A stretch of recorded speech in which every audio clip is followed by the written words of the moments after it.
How's it going, everyone? So I figured it'd be kind of cool to do a Q&A or just pop in and chat.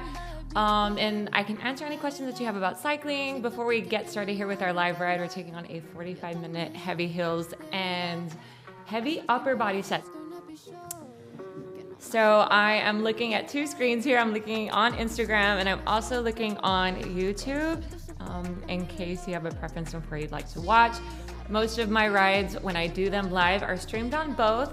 So if you're kind of uncomfortable on Instagram, I know it's kind of narrow, you can head on over to YouTube and it's being streamed for free as well. So lots of people love the cycling classes and I appreciate that so much. That's always really comforting to know that people are enjoying them. I mean, at the end of the day, that's kind of like my end goal. I want you to be enjoying the workouts and in a sense kind of feeling like it's not even a workout at all. So when I get that feedback, it's really good to know that, okay, I'm doing my job here. All right, so it looks like we have a couple of questions coming in. What got me started with cycling? Oh my gosh, I want to say that I took my first class back in 2008, and it was nothing like what I'm doing now. In fact, when I really started getting into it, I was going to classes at Gold's Gym. I'm sure a lot of people are familiar with the Les Mills program. And that's exactly what it was. And if you've ever done that, it's not really rhythm cycling. But I had to take a break from the gym. So my husband actually bought us a bike so that we could have at home. And I would look around for things to do online, and Peloton had just emerged at that point. I enjoyed the classes to a certain extent, but eventually I found myself turning off what I was watching and just blasting music in my garage and doing my own thing. At this point, I didn't even know that SoulCycle existed. So I like to think that I kind of, did it myself, but of course there was already other things going on around the world. But yeah, that's kind of how it started, in my garage, blasting loud music and just moving and vibing. If you're trying to lose weight, what classes should you do? It's not necessarily a question of what classes you should do. It's more of putting yourself on a consistent schedule. So, and putting yourself in a calorie deficit. So you're burning more than you consume. And that kind of goes throughout the entire day. So if you wake up in the morning and you decide to work out, initially you do that fasted cardio, you're already putting yourself in that deficit because you haven't consumed anything. So you want to just be conscious of what you're putting in your body throughout the day, and being in that deficit is going to allow you to lose weight, and kind of doing this consistently. So it doesn't have to be something insane 7 days a week, but getting a good rhythm of maybe 20 minutes every other day and then 45 minutes on the other days would be a good thing. So just finding a consistent schedule and rhythm that works for you. Let's see, just bought a bicycle. Do you have any tips? Make sure that it's set up properly, and you can head over either to my Instagram and check out the reels, or you can also head over to my Playbook app. I have everything that you need to know to make sure that it's set up properly. That's the first place that you have to start. Does spinning hurt your back after having kids? Not at all. So if you're having any pain whatsoever, you need to make sure that your bike is set up properly. A lot of times we like to put weight on those front handlebars, and a lot of times that is going to cause strain in the upper and lower back. So just make sure that you're giving the work to the lower body, you're engaging your core throughout, and supporting your weight in the back, so that way you're not straining your back. So any pain in the knees and in the back is going to either be from improper bike setup or improper riding. So be conscious of that. Again, if your knees are hurting, you probably need to make a bike adjustment there. Any tips to get faster? Increase your resistance. So even though maybe you're not quite hitting the double beat, you're pushing your pace a little bit faster than the half beat. Do this with some added resistance on so you can build strength in your legs. A lot of times people think that cycling, it's just cardio. What they fail to realize is that it takes so much strength to hold your body up in such a controlled form and manner. So you're using those huge muscles in your legs, your quads, or your glutes as well, and your core specifically. So you got to get them stronger. It'd be like weight training, almost identical to weight training. So in order to get stronger, you have to, increase your workload. Same thing on the bike. you got to increase your workload with that resistance now. Let's check out some more. Oh yes, and a good chiropractor is also important. I see you, AJ. He adjusts me every month and it is so beneficial and helpful. Yes, absolutely. My hubby to make a guest appearance? What?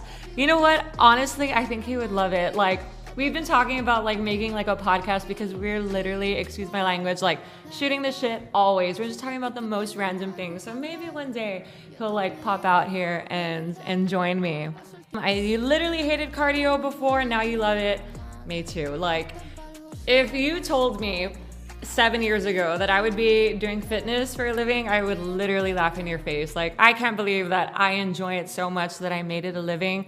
Like, it's such a de-stressor. Like, it's good for me mentally. Like, I suffer from severe anxiety. So like, if I go a day without being on my bike, it's kind of like I feel the tension. I feel that the need to release. So like, literally, there's just something about it. And I say this always, like, connecting your body with the music is something unexplainable. It's just like a phenomenon almost. So yes, absolutely. Like, that resonates with me. What clip-in shoes do I use? I'm checking out some of the questions over here on YouTube. I use the Nike Super Rep cycle sneakers. I feel like they are super challenging just because of the way that they're made and the way that you have to balance your foot on those clip pedals. But if you're more like, you know what, I just want to be comfortable, I don't want to have to worry about what's going on, you know, down low with my pedals, definitely invest in the Team Athletic cycling shoes. Those are like made for comfort. But if you do want to challenge, those Super Reps are intense. I enjoy them. Any adjustments while pregnant? I'm trying to remember. I do want to make a postnatal series on my app or prenatal, I'm sorry, series on my app very soon, because I did cycle throughout my entire pregnancy. And one of the things that one of the only things that I found difficult was maybe remaining in the saddle and doing like saddle presses. Once my bump got really big, those saddle presses were almost impossible. But if I remember correctly, I was able to do almost everything else. So if your doctor has given you like the okay and the go ahead to like continue cycling at the level that you're currently at, do it, because that's what I did. Everything was totally safe, totally fine, and I felt better. My first pregnancy was really hard. I didn't exercise at all.